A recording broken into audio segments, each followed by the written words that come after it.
On today's episode of The Unwritten Rule, we've got a big show for you guys. We obviously got our Iowa preview, Music City Bowl preview, and we brought in an expert from the Iowa side of things to help us do that. Kenny and Payton spoke to Eliot Clough over from Iowa's Rivals website, gave us kind of the lowdown on the Hawkeyes, what to expect from both teams in the Music City Bowl. We gave our score predictions, too, to start quick hits. We got a big old bowl game preview as Mizzou prepares to take on the Music City Bowl or take on Iowa in the Music City Bowl today when you're listening to this. So a good preview for that game for you guys. And then we talked some basketball as well, kind of went through the numbers, the stats behind Mizzou's season so far ahead of SEC play with one more non-con game to go. And a couple other football things as well with DJ Smith heading over to App State. Talked about that and what it means for the future of Mizzou's defense and the coaching staff and all that stuff. And then, of course, the latest offseason addition, Johnny Williams the fourth, another guy from West Virginia coming in to help bolster that offensive line. So a ton of Mizzou stuff. Then we had some fun quick hits too. Kenny had a great quiz, talked some Connor Bazelak, some college football stuff as well. Praised Drew Lock for his 5-touchdown performance on Sunday for the Giants. So a bunch of fun Mizzou stuff and quick hits to round out the show.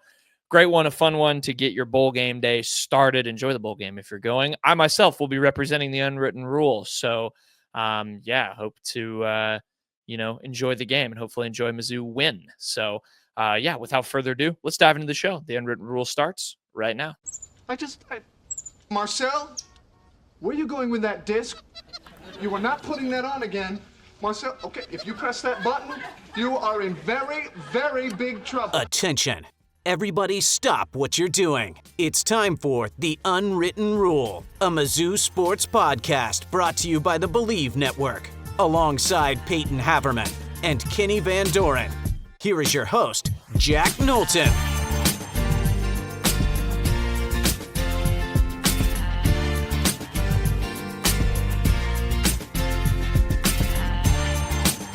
Welcome back to the Unwritten Rule. Today is Monday, December 30th, and Mizzou football needs a new linebackers coach. Some kind of breaking news here right before we started the pod.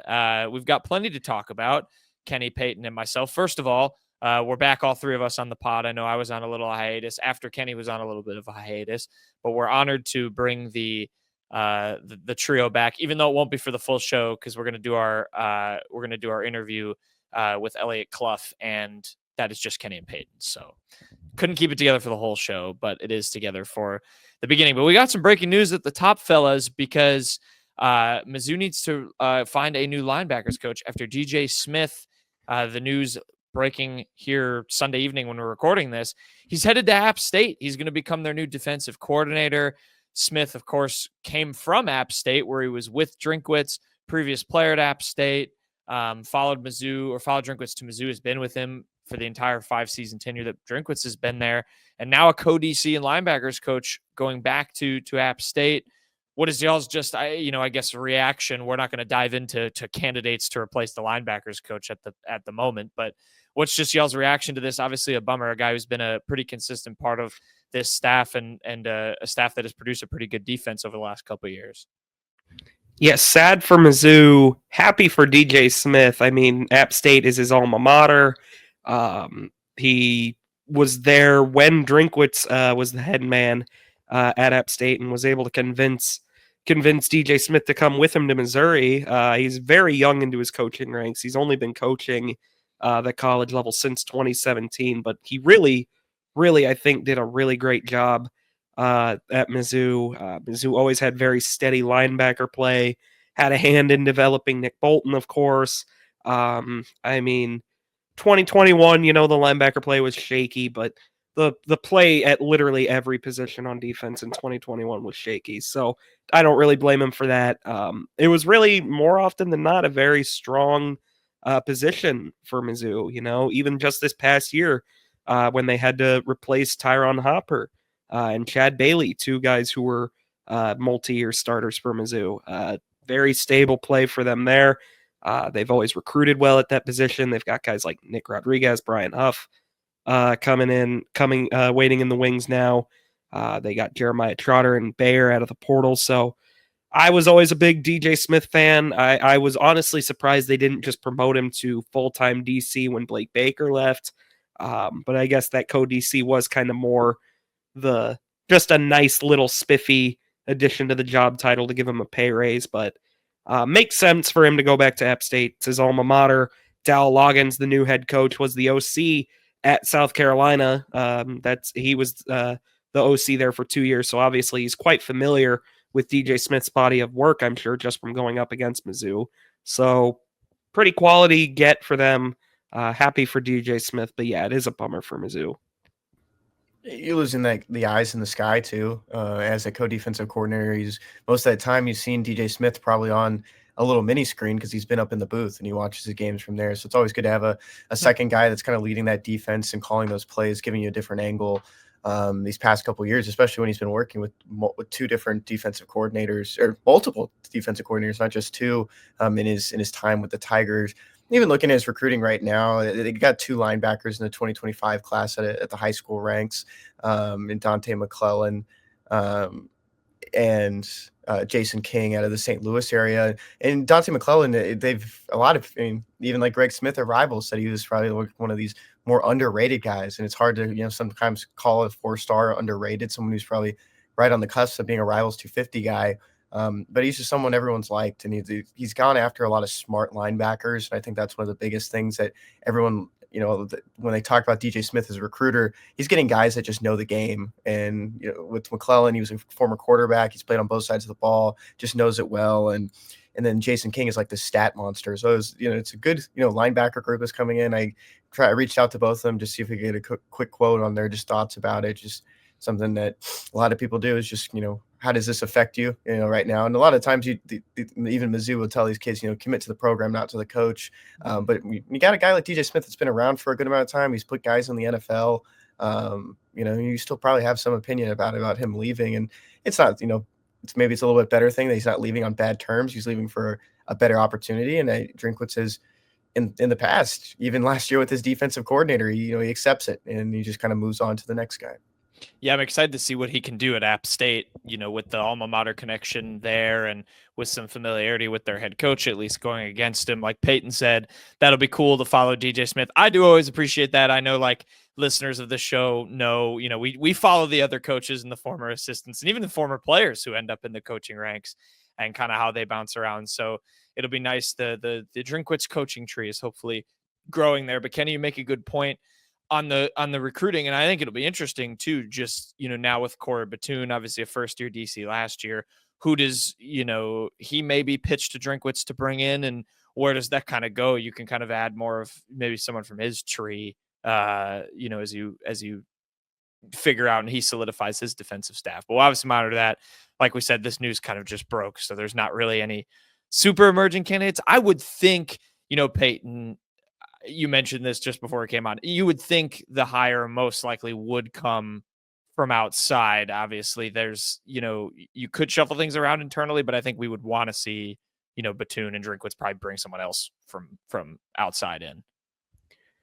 Yeah, I mean, I don't think it would serve them well to just kind of keep the hires all internal.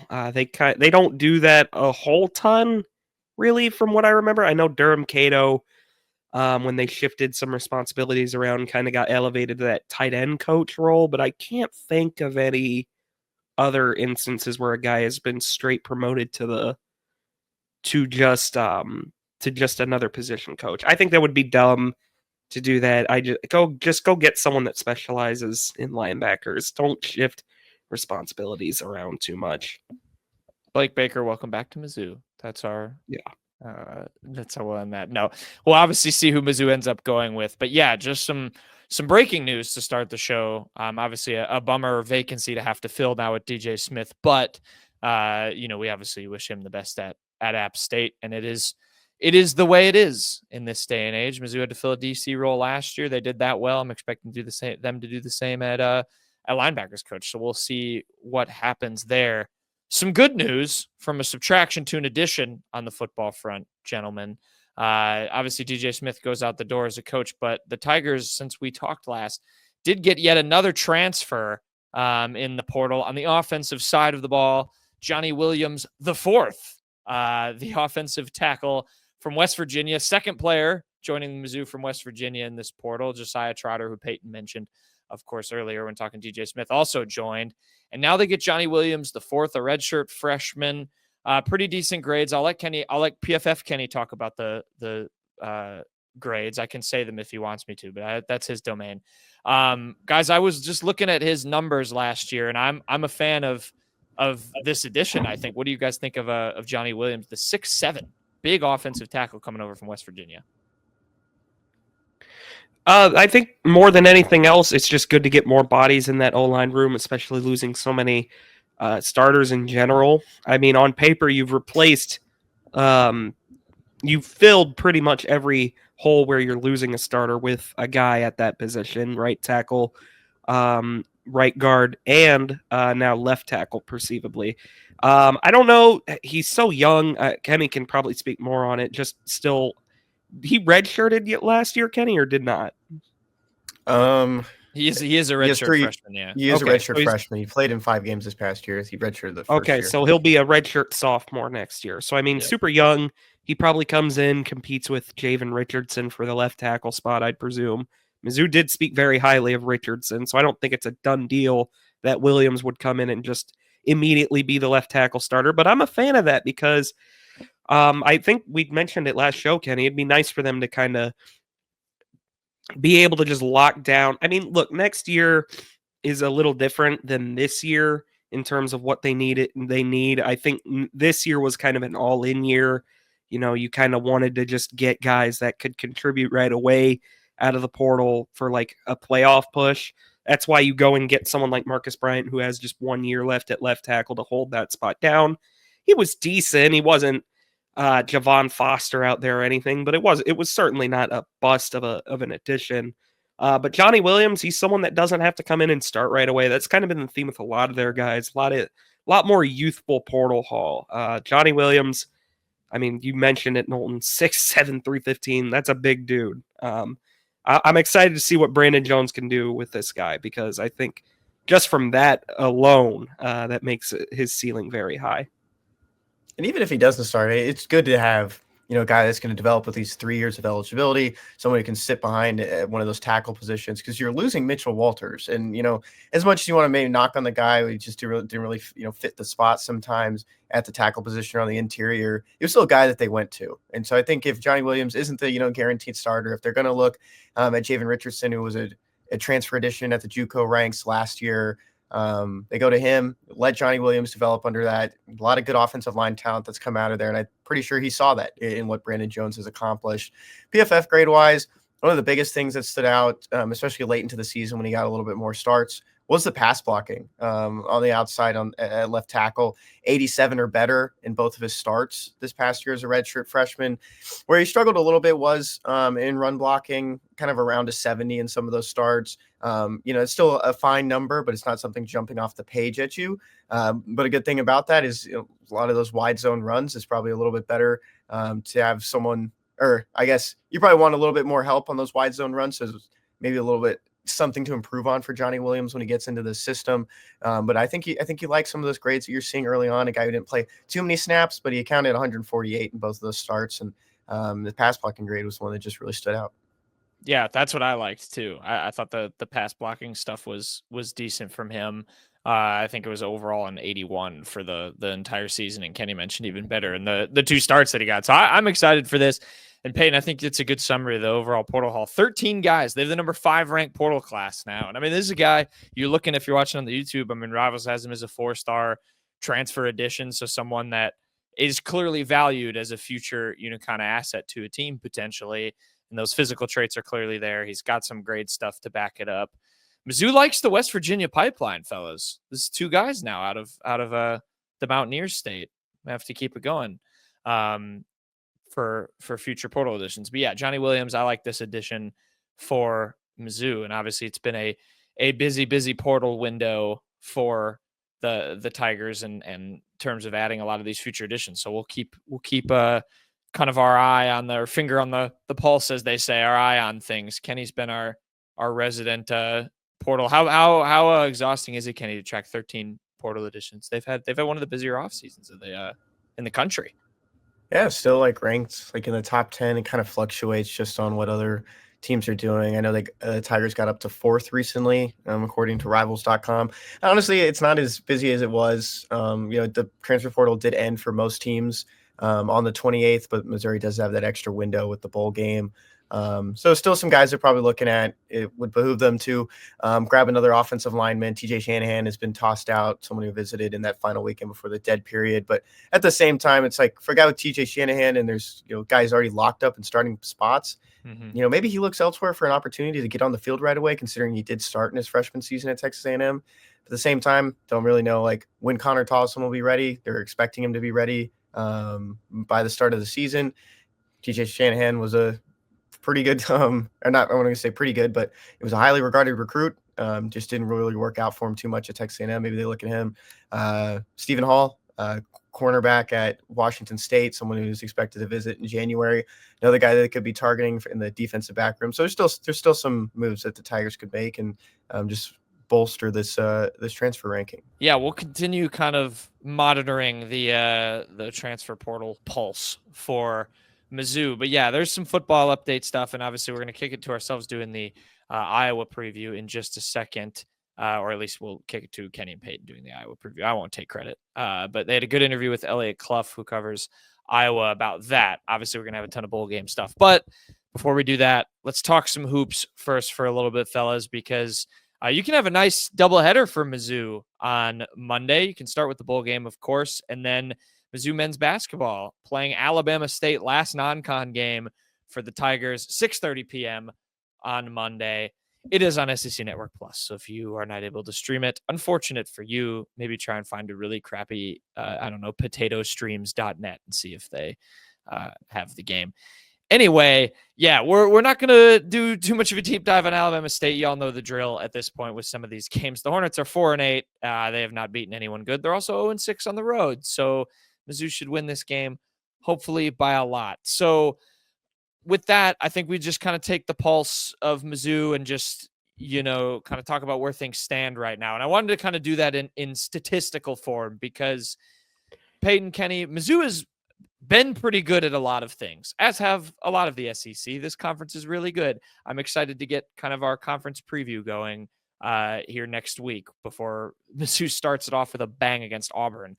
But before we talk about all that, I kind of want to talk about some of the numbers behind Mizzou because I think some of them are really interesting. And obviously, there's the debate of numbers versus schedule and how sustainable is some of the stuff Mizzou is doing. I kind of want your thoughts on, what parts of Mizzou's game do you think are the most likely to be sustained through SEC play? Because this team has shown itself to be a good scoring team. They're good at free throws, have been very good at on-ball defense so far in non-conference play. A lot of promising things.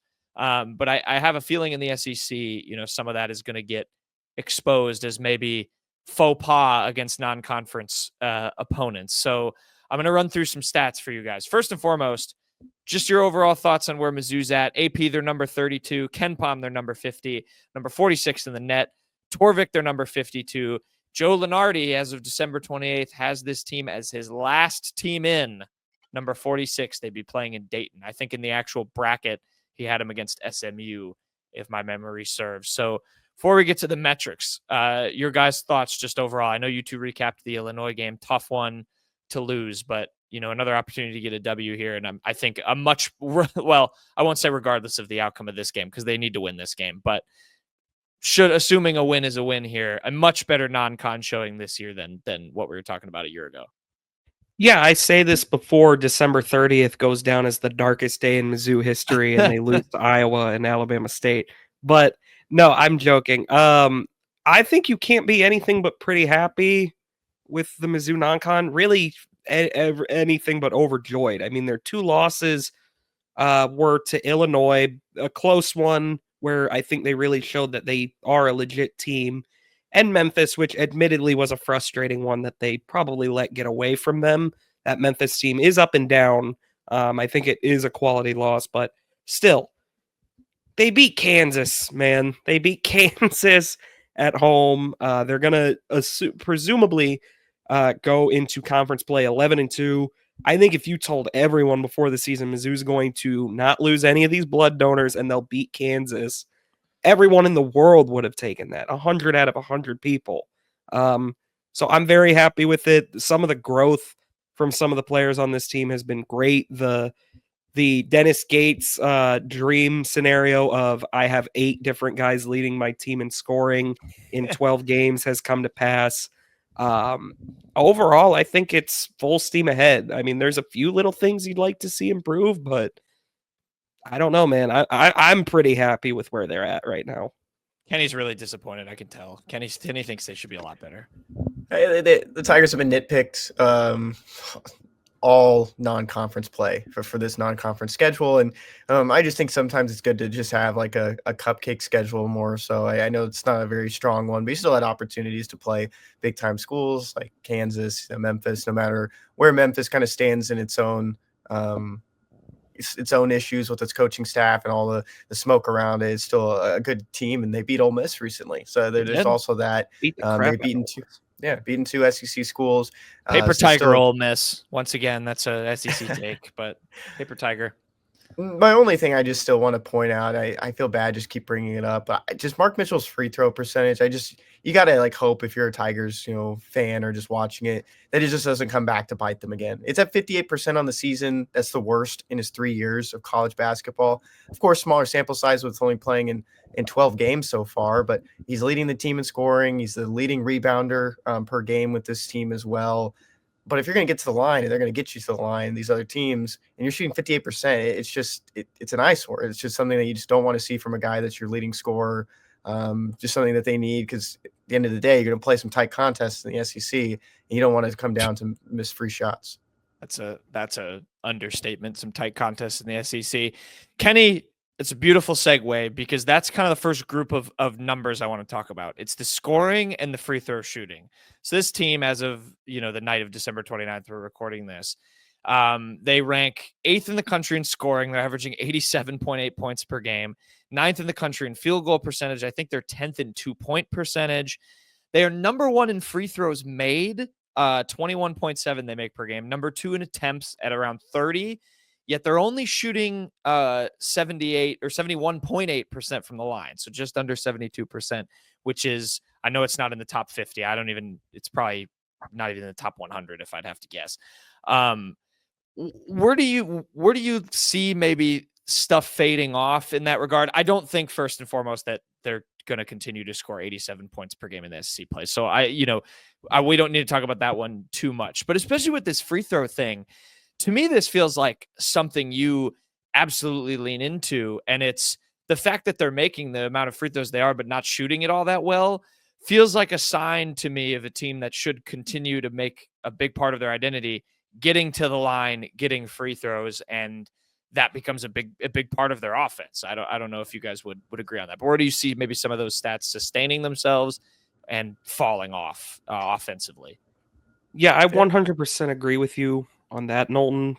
Just because the free throw thing, it's been tested like against the 4 high majors they've played this year, and it's still been sustainable. I mean, against Memphis, they got to the line a lot. Against Kansas, they really lived there in a pretty whistle-happy game against Illinois. And overall, I mean, Mark Mitchell, like Kenny said, he's just got to knock him down, because he's made teams pay for trying to guard him on the drive. I mean, he's gotten to the line for 81 shots this year. That's the most on the team. But he's only made 47 of them. That number's got to come up. Not great, Bob. Yeah, especially because, I mean, like you mentioned, they're not going to score 87 a game. They're not going to get all the steals. Like, there's going to be smarter play. It's not going to be as sloppy or careless as some of these games have been in non-con play, in SEC play. During some of the darkest days of this program, even like before Conzo Martin made it to the conference, not the conference, but the NCAA tournament in 2020, this team was doing this program just lived off of free throws. They set a record for how many free throws they made, and it's a different program, different leadership, different coaches. But with how good this team has played in instances, beating the number 1 team in the country, playing tight with Illinois, probably should have beaten Memphis at the same time. and have this success is incredible. It's exactly what you need. And one of the things that, talking about that too, Jack, with, you're not expecting them to score 87 points a game in the SEC every single game. It's just not going to happen. I think something around in that 70 range is probably a little bit more sustainable and just something that they'll accomplish.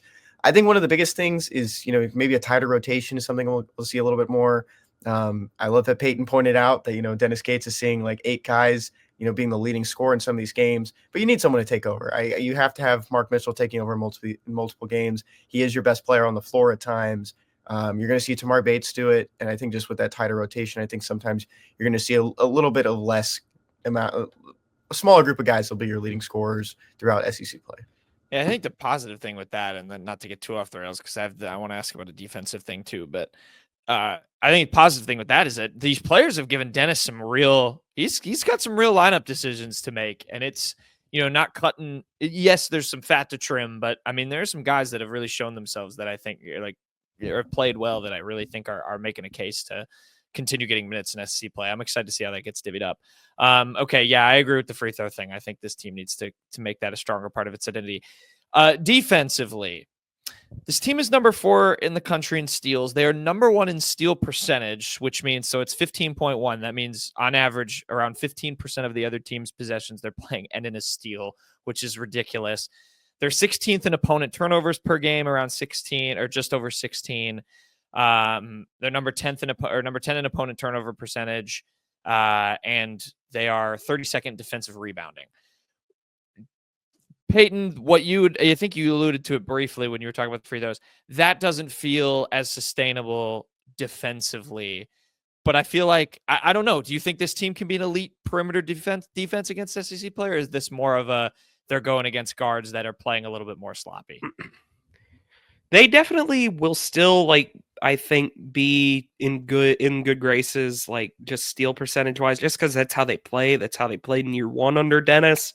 It's how they tried to play last year before I think everyone realized they had no talent whatsoever.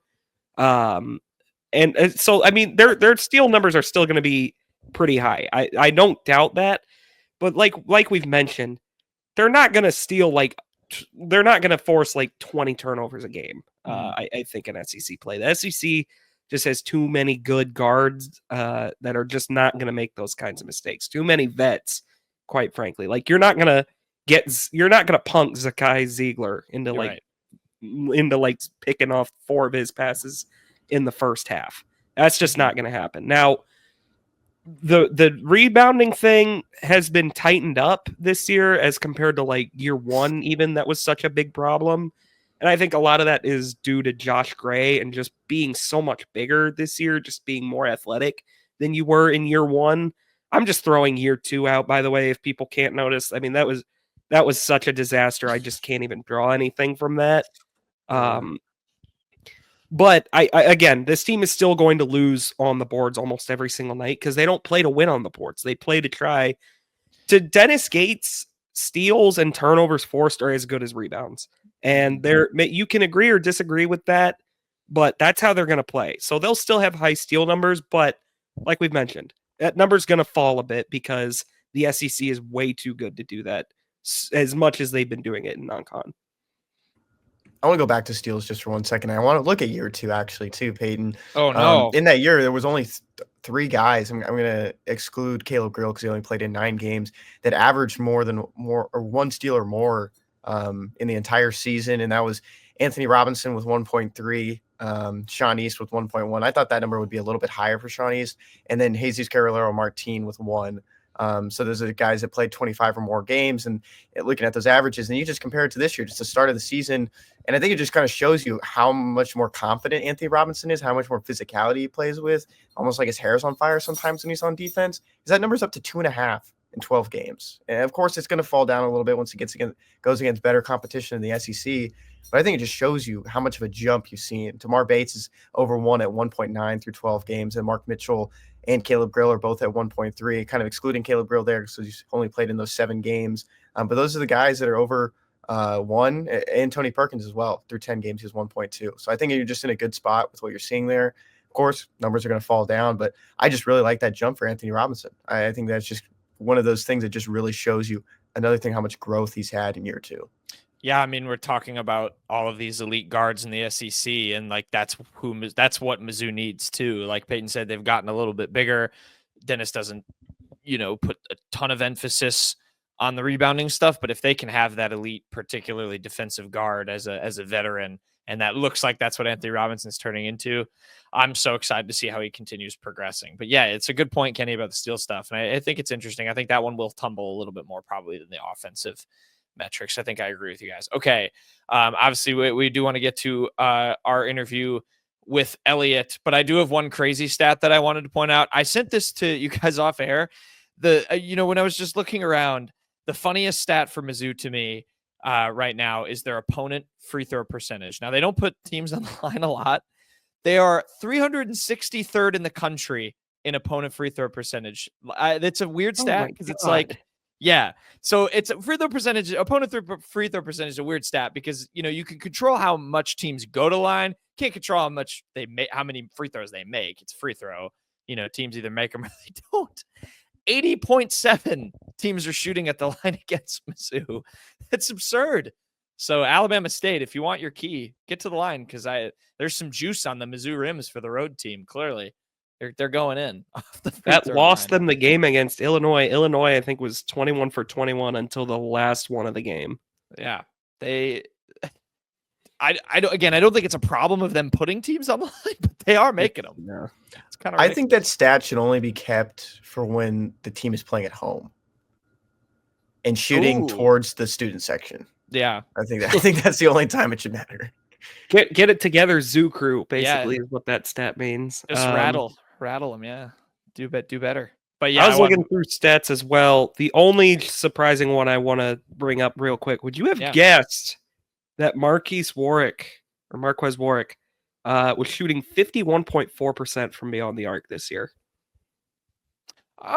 Maybe. I don't think I would have. I was pretty shocked by that number. I feel like I haven't seen him take that many threes. He's taken 35. Yeah, that's a decent amount, I guess. Yeah. There you go. 3-point percentage surprised me. Got to sustain itself. No, that is surprising. That hopefully you can keep that up. 50% free 3-point shooter for the season. Maybe a nice Tamar Bates 50-40-90 year again. Could offset Mark Mitchell's free throw shooting. All right. We're on a stats rabbit hole. There you go. I wanted to do some, kind of a different sort of early look at SEC play and what we might think Mizzou could sustain, because obviously that is right around the corner. And that Auburn game, Mizzou might be good in SEC play. That Auburn game might not be too fun. Auburn's going to make a lot of teams' lives hell in this year. But you know what? That's a preview for another day down the line. We'll get to that. For now, I think we should stop dilly-dallying and get to Payton and Kenny's interview with Eliot Clough. Great interview. They previewed, of course, the Music City Bowl. And Payton's jaw was open. Payton, what did you just discover? Did you just discover something? Auburn's Torvik has so much green on it. It's honestly like about to bring me to tears. We'll get to it. The greatest basketball team I've ever seen. All right. Well, we'll talk Music City Bowl. We can put off worrying about how to beat Auburn's perfect basketball team. Hey, Mizzou almost beat Auburn when they were number 1. Let's not forget. All right. This is not that same team. We'll kick it to Kenny and Payton talking with Eliot Clough and previewing the Music City Bowl. And now for something completely different. All right. Time to preview the Music City Bowl. The game that should have happened 4 years ago is finally going to happen probably right about when you're listening to this. It is Monday. So looking at this Iowa versus Mizzou matchup, and no one better to bring on than Hawkeye Beacon beat writer Eliot Clough from Rivals.com, covers the Hawkeyes for Rivals and Yahoo Sports.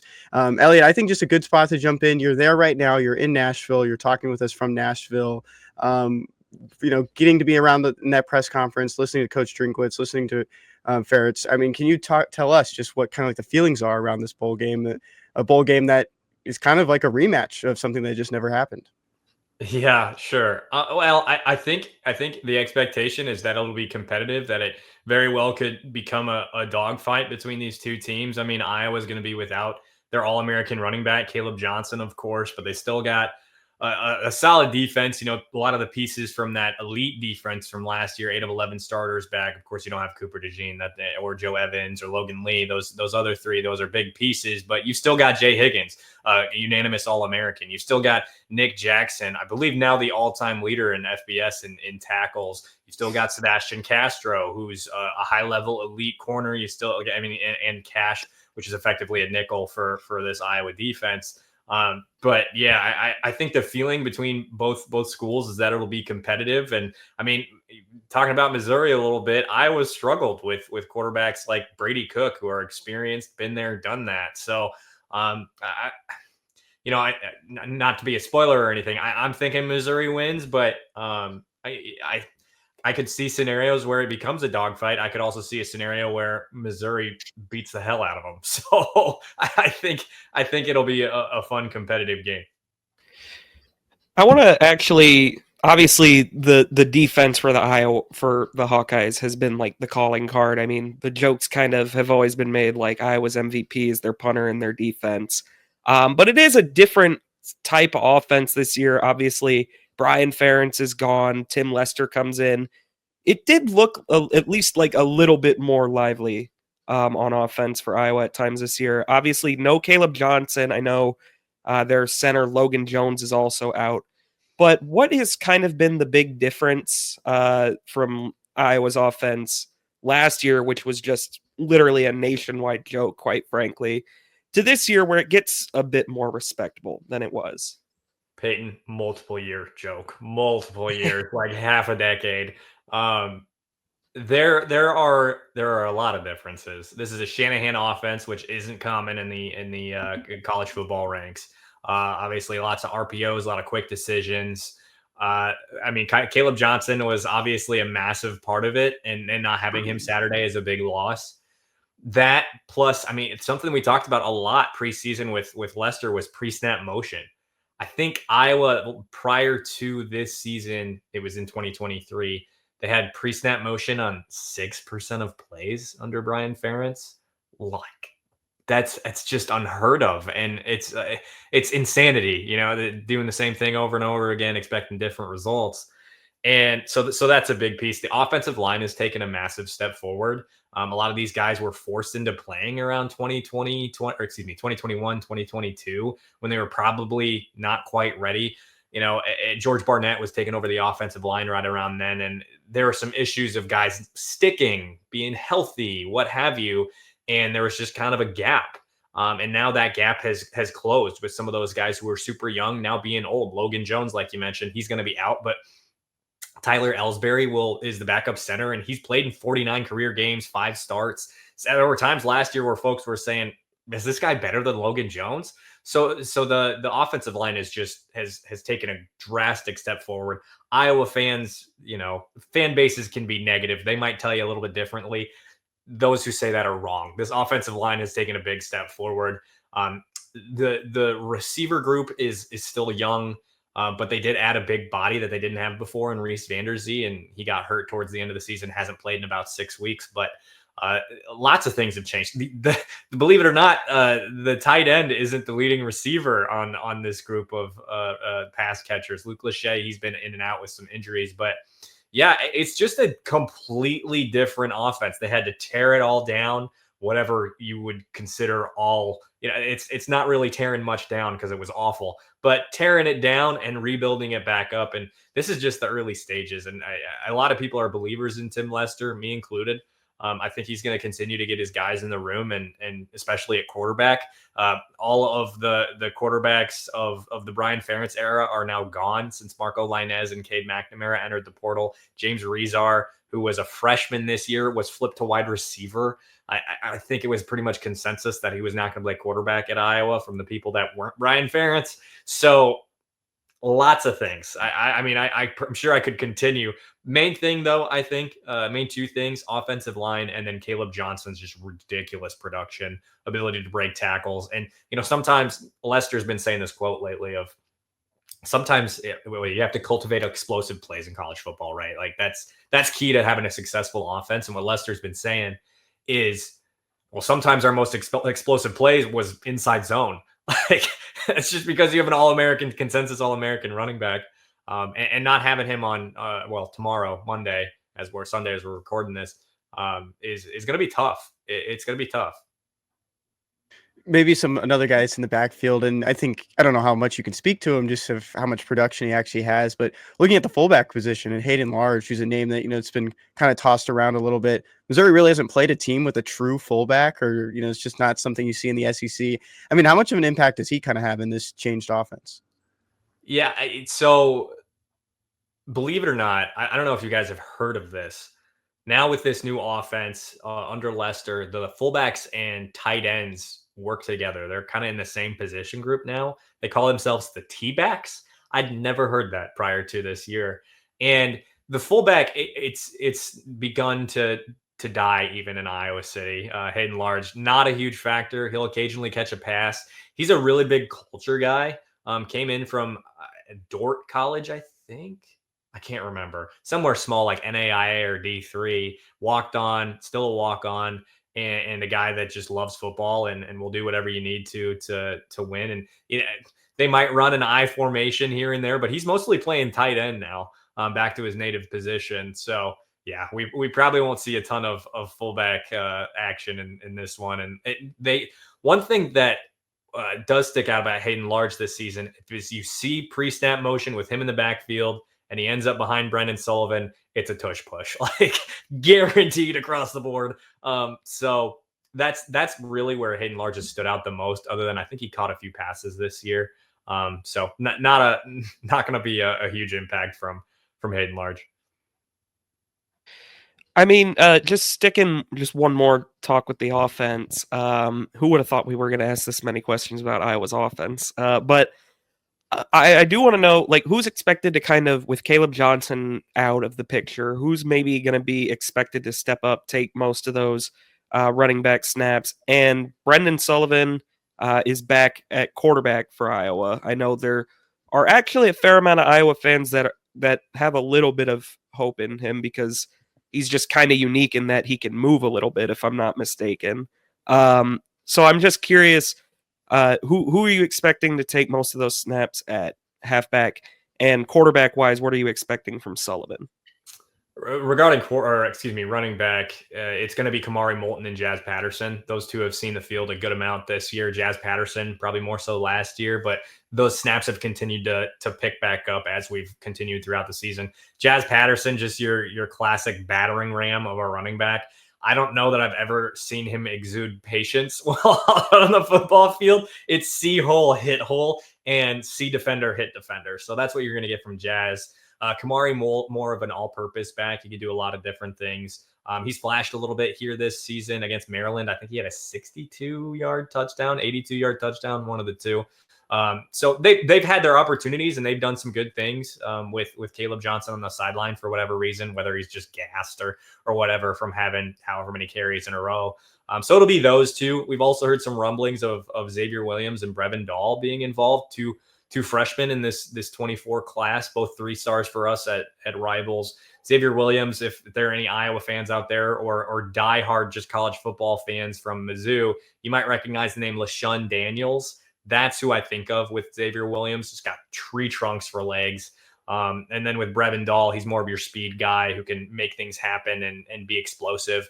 I'm not expecting a ton of reps for either of those guys, but it's definitely a possibility that we see both of them. Brevin Dahl probably be more on special teams that we see him.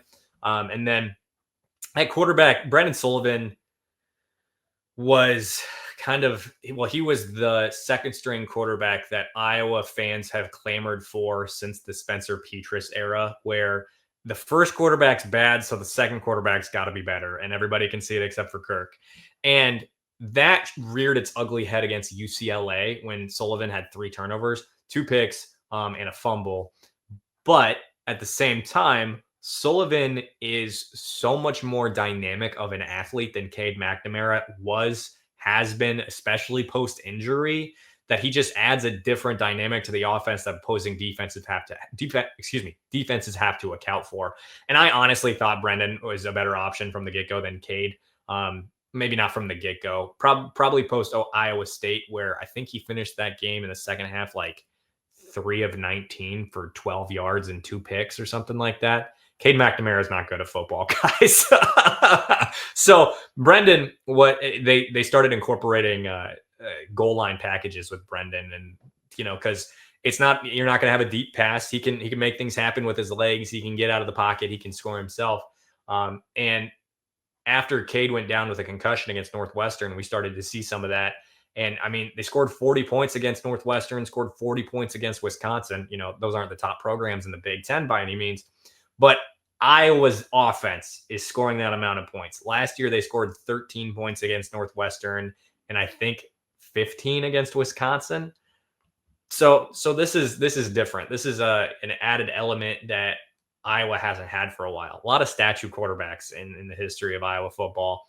And Sullivan is just like fun to watch, which is another thing that's foreign to Iowa fans.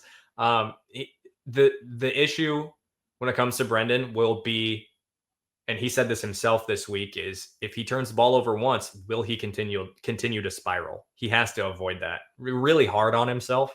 And if you're hard on yourself to the point where you make the problem worse, you're not helping anybody. So Sully can throw the ball relatively well. He's not elite arm talent. He's not going to beat you deep. Nothing like that. And Iowa's wide receiving core isn't really filled with a ton of talent either, for that matter.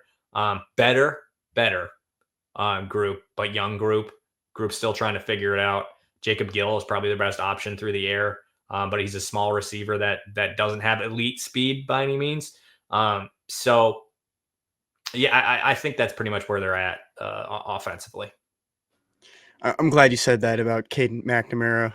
Mizzou was in a spot where the Tigers didn't know who they were going to add in the transfer portal, and Payton got to the point that if the Tigers did miss on Mendoza and Pribula, he wanted Cade McNamara. So I think that is okay. Hold on. I don't know if I said one. I just said I was starting to talk myself into these bad backup options, like Cade McNamara. I was like, well, he played in a playoff game at Michigan, just doing stupid things like that. But no, that was a long time ago, Payton. It sure feels like a long time ago.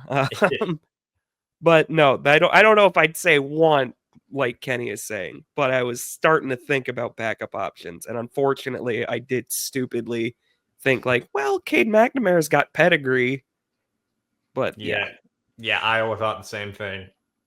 That's very true. My final serious question here, just looking at the defense side of the ball now. This is back-to-back postseason games for the Tigers to face a Big Ten defense. Everyone knows about Iowa. I mean, who are just some of the names that when Missouri fans are watching this game that they need to look out for? There's no Cooper DeJean. I think that was just the biggest name people knew for a long time, especially last season. But who are some of those guys that Mizzou fans just need to know about? You've got the conversation defensively. And honestly, for the team as a whole with Iowa, starts with Jay Higgins. He is the straw that stirs the drink. Unanimous All-American. He's getting put up on the wall with the rest of the unanimous consensus All-Americans that Iowa's had, and deservedly so. He leads the way for this defense. He's not going to rack up tackles for loss or sacks. He's had 3 interceptions this season just by being in the right spot, believe it or not. But that's where it starts and ends with the Iowa defense. He's going to lead the team in tackles. He's going to dictate where things go. After that, there's a myriad of guys. Nick Jackson, if he's sent on a blitz, that dude flies around like a missile on the football field. He's really fun to watch. Up front, Y.A. Black, probably the most underrated defensive tackle in the country, just by the fact that he does not rack up stats. Iowa's 2-gap system, he can be dominant and finish with 2 tackles. It's just designed to funnel those tackles to the linebackers and keep the linebackers clean. It's prevent big plays type of defense. And Y.A. Black, I think, will get to a spot in the NFL where people look back and say, how was he not all conference? How was he not all these getting all these awards? Phenomenal defensive tackle. And then looking at the rest of the defensive line, Ethan Herkett led the team in tackles for loss and sacks this season. He's coming back next year, so he's a 5th-year senior, and the guy, the last pass rusher that I would say would be feared by opposing opposing offense is probably AJ Epinesa. So it's been a little while. Iowa doesn't have one of those with this roster, but they've got some seasoned vets, and Max Llewellyn is in that second unit, and he's really fun. He's got a deadly spin move.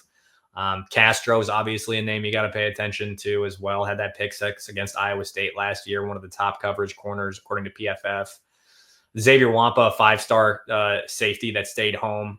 Hasn't done a ton this season in regards of forcing turnovers. I don't think he's had a pick this year, if I'm remembering correctly, but has really ramped up towards the end of the year. Had a really rough start, got beat deep against Iowa State, but has really, really shored things up and become more of a sure tackler, made the plays he needs to. I think that's it. But as far as names to know that maybe Missouri can take advantage of, it's a cornerback. Iowa doesn't have Jamari Harris, who opted out the rest of the season. Of course, they don't have Cooper DeJean. TJ Hall, Deshaun Lee have had their issues at corner, though they've gotten better again as the season has progressed. After that, John Nestor, we just really don't know a ton about him. He was cooked against Michigan State. I think he would tell you the same thing. And then it's true freshman Jalen Watson, who's a freak athlete, but is only in his second year of playing defensive back. Has a really, really, really high ceiling, and I think he could be awesome, but he's not there yet. Another name to know, Zach Lutmer. That's a big one. Redshirt freshman, has played safety, has played cash, really gets involved in Iowa's dime package. He's throw another safety out there who's just a little bit quicker. They don't have to throw three linebackers. It's only one linebacker, obviously, in the dime. But he's a guy that I think Iowa fans are going to look at and say, oh, is that the next Cooper DeJean, small town Northwest Iowa kid? So he's going to play a lot next year. He's probably going to play a decent amount in this game too. One name that we have not talked about as far as injuries go, Cohen Entringer experienced an injury recently. He's been a mixture of cash, strong safety for Iowa. He will not be playing this weekend. He's a guy that's been really important for Iowa, just as far as depth defensively. So that probably results in Lutmer seeing the field more. But Entringer is a big loss. He's really talented, really big and long, a guy that makes plays. So, yeah, that's probably how I'd put it defensively. I mean, you kind of answered it there. You mentioned cornerback might be an issue with just some opt-outs, some younger players and everything. Is there anything else maybe that Iowa's defense has maybe a chink in the armor somewhere defensively for Iowa? That's the main one. And I think most people looking that have watched Iowa's defense the majority of the year, that's where it's at. It's at the back end. There have been times, I honestly think the fan base picks on Quinn Schulte a little bit too much, who's a free safety for the Iowa defense, because he is the last line of defense. And generally speaking, if he's the last one to make a tackle, if it looks like he's the one who got beat, it's somebody else who missed an assignment. So I don't want to throw Quinn out there in that group, but honestly, it'd probably just be corner, to tell you the truth. And additionally, where that starts, and I included this with my questions that I answered from Kyle, is what happens there at corner is if Iowa's corners start to routinely get beat deep, then you got guys gassed. You've got guys like Jay Higgins, Nick Jackson, who are running all over the field way more than they should be. Same thing for the safeties, even though, those guys are generally more conditioned than the rest of the defense. But then you start to rack up missed tackles. Those two things go hand in hand. And when those two things have gone hand in hand this year, Iowa gets beat, and they get beat badly. So can't have that happen, especially against a team like Missouri with SEC talent, right? So, and even though they don't have Luther Burden, there's still a lot of talent on the outside too. So, can't have that happen. And just one last question. It's not about the game or anything, but I'm curious because you alluded to it earlier when we were talking about just Tim Lester and how you think eventually he's going to get his guys in the QB room. I mean, just very recently, Mizzou was able to beat out Iowa for Bo Pribula. So I'm curious, where does Iowa maybe pivot for the QB room? Because I know they did get Hank Brown, but a lot of people are speculating that he's expected to be the backup and that they were pretty hard after Pribula. Yeah, so Pribula was number one option at that point in time. They had the money to match with Missouri, but Missouri has the track record of more success offensively. And I mean, most schools do. So totally understand the move by Pribula. Mark Gronowski is a guy that just entered the portal from South Dakota State. Granted, the staff at South Dakota State is mostly headed to Washington State. So it wouldn't surprise me if that's where he ends up, or not Northwestern, because Preston Stone is there. But I mean, Big Ten is probably where he may end up. I've heard Washington State. Either way, he'd be a home run get for Iowa. I mean, two national titles at the FCS level and a powerhouse at South Dakota State. Like, we've had people on our board be like, they play Southern Illinois and Indiana State. Well, they also play North Dakota State.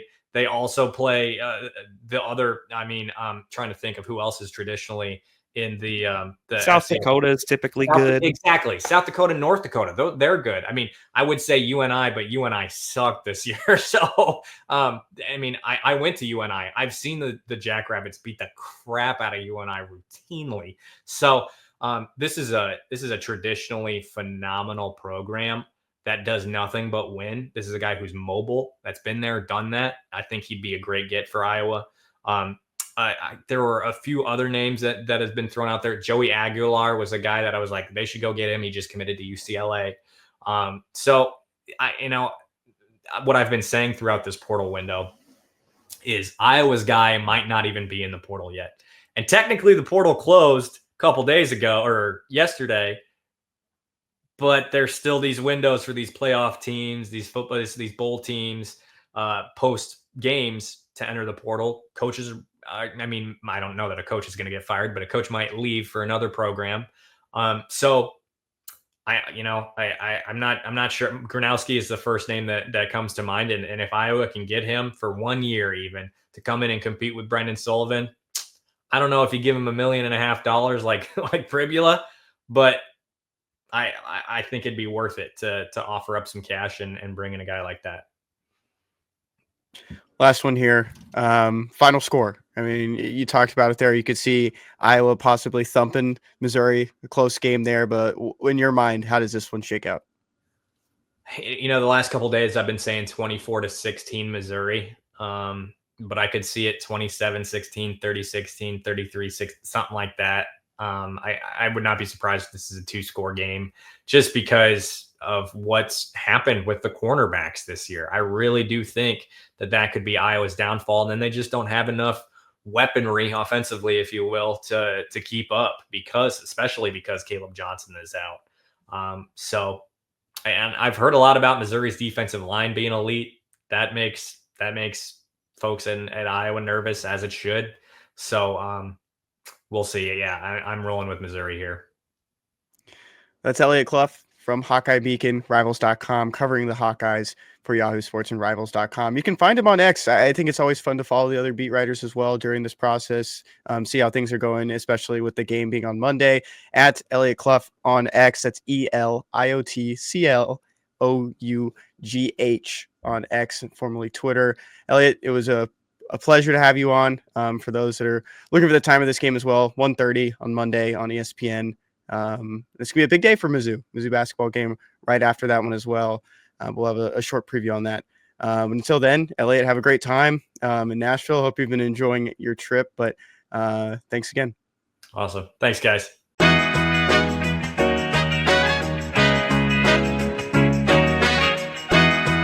Okay, quick hits time. We would be starting with Ken's Sports Shorts normally. However, we're going to start quick hits with our score predictions for the Music City Bowl, our final score predictions for the year. Kenny, would you like me to read the scores, or would you like to do your best announcer, your best like Bob Barker impression and read the scores? Like on Wheel of Fortune. Like Bob Barker, the guy from that one song by Macklemore. Oh my God. Got that Bob. I just realized this reference. We forgot. Actually, is a good reference. Yeah, we forgot to do our scores for the Arkansas game. I predicted 28-21 off air. Nobody it believes wouldn't matter. me. You only have 2 wins this year. I got it right 6 times. I was close to 6 times. Payton was in last with 2, and Jack is currently in second with 3. Yeah, I think I'll just go first with this one because my score doesn't really matter. Kind of liked where Eliot was going with his idea. I think he threw out a couple numbers. I'll probably just go with the first one he said. I think he said 24-16, but he likes maybe 2-score win. I'll go 27-16, Missouri Tigers. Okay. I do think I'll go next. I do think that this matchup is a little tough for Mizzou because, I mean, Eliot mentioned like he thinks the one maybe crack in the armor for Iowa's defense is their cornerback room, just because opt-outs depth, it's a little shaky. And Mizzou's weakness has really been throwing deep. I think Mizzou's bread and butter is the wide zone. I think they'd like to get it going on the ground. I think that could be tough against Iowa. So I don't think Missouri gets to a 2-score win. But I will predict that they get their 10th win of the season just because it should be hard for Iowa to move the ball. I mean, I would be shocked if Missouri gave up more than a number in the teens. So I'm going to go Missouri wins this game 20-13. I'll have it a little bit closer than Payton. By the way, I didn't get the chance to mention it yet. I'll be at this game. I'm representing the unwritten rule. I'll be in Nashville watching the Music City Bowl, the game that comes full circle, the 2020 bowl that was to promised. me as well. So thanks for repping us, Knowlton. Yeah, I'm locked in. I'll be in the stands watching on. Very excited. And with that, hopefully my score prediction can come true while I'm there in person. I'm going 21-17 Missouri to win their 10th game in a row. What should the tiebreaker be? Game MVP? Ooh, I like a game MVP. Okay. Do that. Why would What do there you be think, a tiebreaker? Well, for Why would there, there's no need for a tiebreaker. In case I don't know, I just wanted to give my game MVP prediction. I don't know. Who's going to win game MVP, Payton? We'll just let Payton win a game MVP. You know what, Kenny? How about we do this? If Payton gets the game MVP and he's right, he gets double the points and he can tie you. I wouldn't even tie him. He gets what? 3 points and can tie. I get 8 points. Sure. My game MVP is going to be Nate Noel, everyone. Nate Noel, your Music City Bowl MVP. All right. If Nate Noel gets it, Payton ties Kenny for the win. I'll go Luke Bauer. All right. Man. Well, Kenny's throwing away his only incentive to. I've been to a bowl game before. He's seen a punter win it. A Mizzou bowl game, that is. That's a good point. All right. Yeah, we're looking forward to the bowl game. And thank you, Eliot, for previewing it with us. I'm excited for Mizzou. Kenny, you've got Tigers in the Wild pulled up. Do we have a Ken Sports Shorts? Yeah, it kind of goes off my Tiger in the Wild. Oh, all right. So sorry. I'm just gonna give him a shout here. I don't know why 734 sickos liked this tweet about Connor Bazelak's Instagram post, saying goodbye to college football. But it did have Mr. Brightside with the Killers playing on it, so that was really cool for him. And he slipped a photo in there of him playing at Mizzou, of course, as co-SEC freshman offensive player of the year in 2020. Someone wrote the song "You May Now Rest, Goat." I thought Connor Bazelak was a cool guy when I was watching these games. He, of course, ended up going to Indiana and then Bowling Green. And so this is kind of where we can kind of spin from here. There's a pretty good I'm not going to put it up on the screen. I'll just read it to you guys. But it comes from Bowling Green football. Connor Bazelak finishes his college career number 40 all-time in FBS history with 12,349 passing yards and number 16 all-time. We have to name all 39 ahead of him. In FBS history with 1,151 career completions. This is where we go from here. So he's at 40 right now. I'm going to give you the schools of the guys from 41 to 45, and I want you to guess them. Okay. We'll start off pretty quick. That's even worse. I would rather guess the 39 ahead of him. You know all 5 of these players. That's why I'm doing it, right. because I think it's an elite group. I will tell you 39 is Cliff Kingsbury. So I'm just telling you these are guys. Are these that you guys good know. quarterbacks? Like, were these good players in the NFL at all, or? A couple of them are one of them is a starter right now. One of them actually started a game today. That's not that starter I mentioned. Actually, 2 of them did. Okay, so 3 of them started this week. I will tell you that. Okay. Okay, one is Jared Goff. That is correct. Jared Goff is 44. Yeah. So I'll go down the list now. Okay. 41 was a USC quarterback. Starnold. No, it's not. Was this one that started today? He's no longer in the NFL. Okay. Ooh. Matt Barkley. That is correct. Nice. Good one. Dang. 42, Pitt. Kenny Pickett. Yeah, Correct. let's pick it. One of the 100%. ones who started today. 43, Washington. Penix. No. Wow. Jake Haener. Nope. That he didn't go to Washington. Where did he go?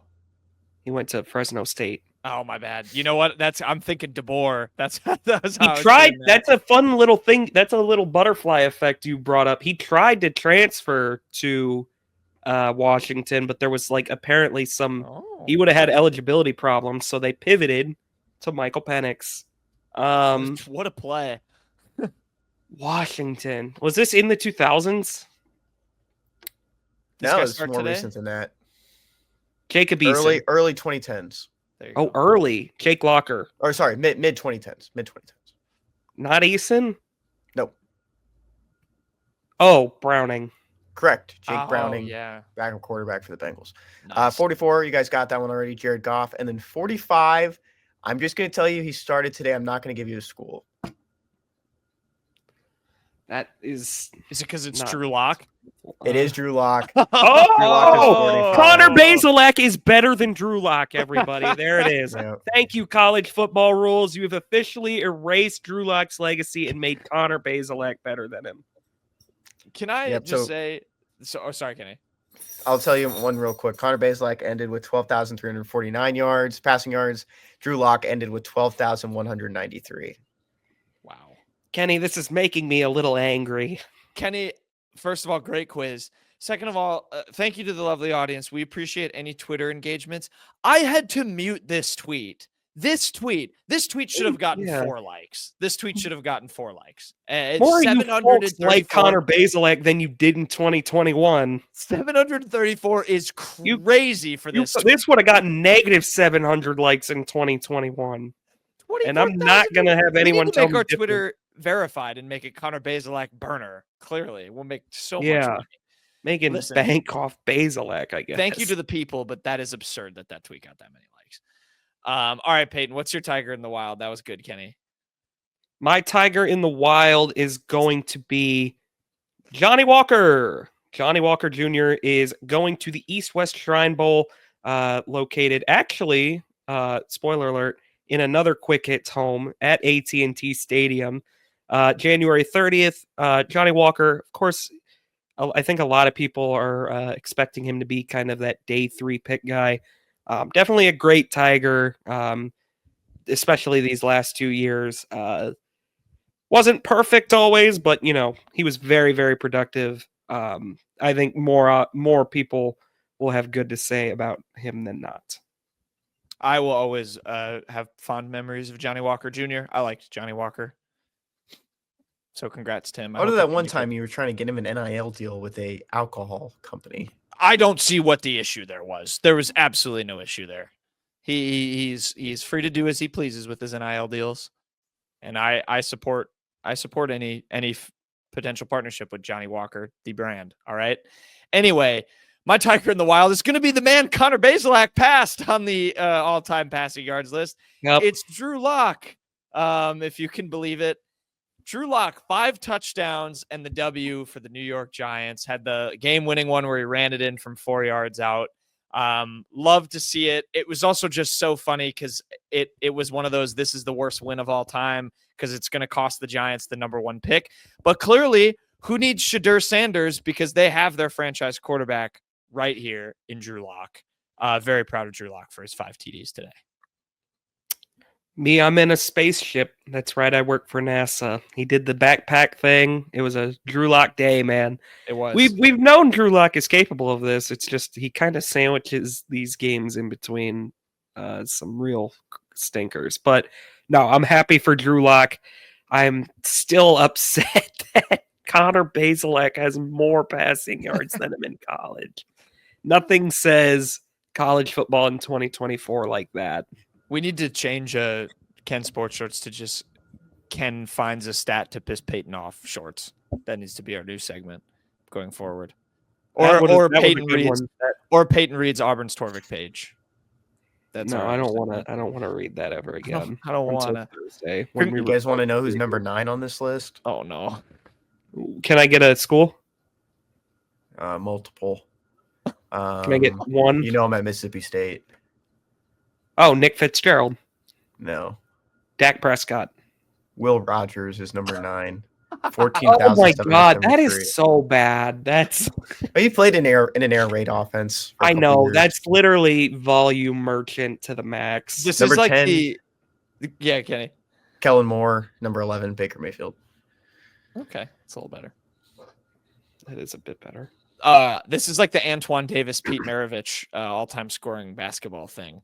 That was a yeah, because that was genuinely pathetic. That was awful what they were doing. Listen to past episodes of The Unwritten Rule from last March to get more details on that, because they tried to cobble Kenny, together. please say your headline. Save us, Kenny. Please save us. Together a phony postseason tournament so we could break it. All right, I muted him. My headline comes from Rivals.com. Greg Smith wrote this one. UA next. Signees share which teams came up short in the recruitment. And I thought this was just notable because there was a Missouri Tiger included in Donovan Olugbode, who would be an early enrollee. He'll show up on campus on January 18th. But this was a quote from him. It was Washington and Florida a little bit. Florida had some other things going on, though. At the end, he got really close with Washington. Everyone gave it their best shot at the end. It was definitely close. There was a little bit more. I got to listen to the whole audio clip. Payton is gone. No, yeah, he's frozen. I think you just need to keep going. Just let him sit there with his frozen grin on his face. Okay. Yeah, but he also mentioned, Jacob Peeler, Kirby Moore, Eli Drinkwitz, all made him, reaffirmed to them what they thought his future would look like in that Tiger system. And it's just one of those things that he is a guy that could probably contribute early on.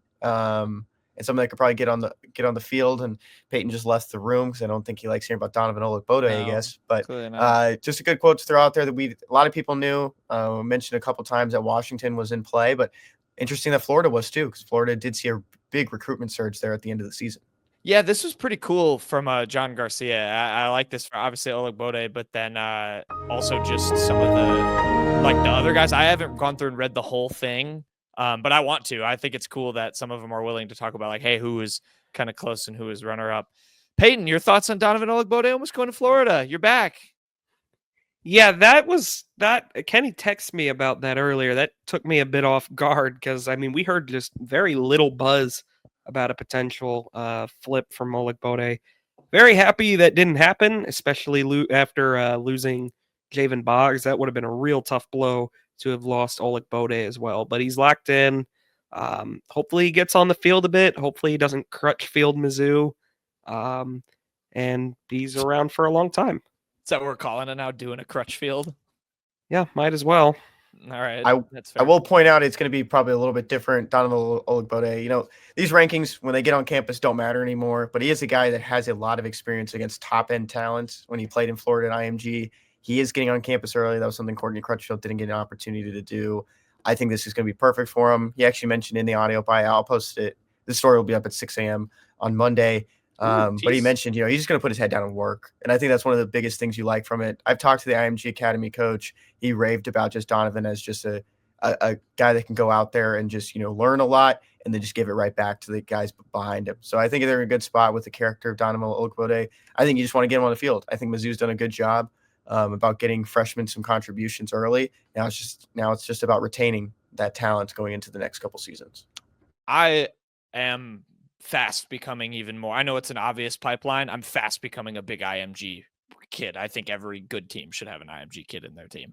Just the way they do things. Like Kenny, from talking to the coach, you take even a little more of a look into how they actually do it. It's more than just building a super team of really good high school players and winning games. They run things like a college down there. It's proven. It's a proven ground. So that sits well with me. Anyway, Payton, your headline this week. My headline is going to be just a simple, happy one. Happy 1-year anniversary of the Cotton Bowl, everybody. That's right. As the day we're recording this is December 29th, 2024. That is 1 year removed from December 29th, 2023. Notable event that day: the Missouri Tigers, led by fourth year head coach, Eliot Drinkwitz, knocked off the Ohio State Buckeyes by a score of 14-3. It was the Tigers' first ever New Year's Six victory. Don't forget about it, everyone. Hold your loved ones close and your Cotton Bowl trophies closer. It's a day that should be honestly memorialized in the stadium with like a statue or something. I don't know. Build something for this. That doesn't happen at Mizzou every year. It is very exciting. You need your check mark back, man. You would have made some good dough on this tweet. Yeah. I refuse to make money off Elon's Twitter. I'm the same way, Payton. I'm the same way. I stand with that. Yes. Do I need to pull up that photo of you with the red hat on? Happy I'll change your image. Go listen to radio show episodes of the Unwritten Rule for more information. That is a way throwback to the KCOU days. My headline this week is about a team who beat Mizzou and involves Mizzou. And the quote: Coach Mike Elko proclaims that the loss against USC summarizes, quote, the story of our season. Yes, I'm talking about Texas A&M as my headline because Mike Elko, Texas A&M coach, they lost. They blew a 17-point lead in their bowl game against USC. And Mike Elko mentioned Mizzou in his postgame. He basically kind of lambasted his team. He said, we couldn't defend the forward pass all season. I will never coach a secondary this bad again, which is pretty wild. He was pretty open about it, but also said that he got lucky against Mizzou, and that was why they won that game. So I don't know if I'd necessarily agree with that with how Mizzou played, but Mike Elko did say that, and I just always like I can kind of appreciate sometimes, in the era of coach speak, when a coach is this kind of brutally upfront, especially right after a bowl game, your season's over. And he said all that right after being like, hey, I thought the seniors played their asses off in their last game. And then it's just, oh, by the way, we couldn't defend the forward pass. And Mizzou is lucky they didn't beat us in College Station, even though I think we do know Mizzou sucked in that game. But there you go, Mike Elko. Thanks, Mike Elko. It's good to know that Mizzou's most pathetic performance in maybe 5 years. Bruh. So pathetic, crashing his computer. Again. Kenny, maybe you should read the joke. Oh, now he's crashing out. I will say this is all semantics. That's all. I'm thinking it's just all semantics. All right. Thanks, Mike Elko, for saying Mizzou's game against them was lucky. Payton, let's not relive Mizzou A&M any further. Would you like to tell a joke for us this week? I'd love to, and hopefully Mike Elko enjoyed my thoughts on his statement. Guys, what kind of bird works on a construction site? This is an easy one. Layup. Wait, Kenny, don't say anything. I have the answer. I like no cap, and he's the main bird. Is it the main bird? Idiot. Don't call me an idiot.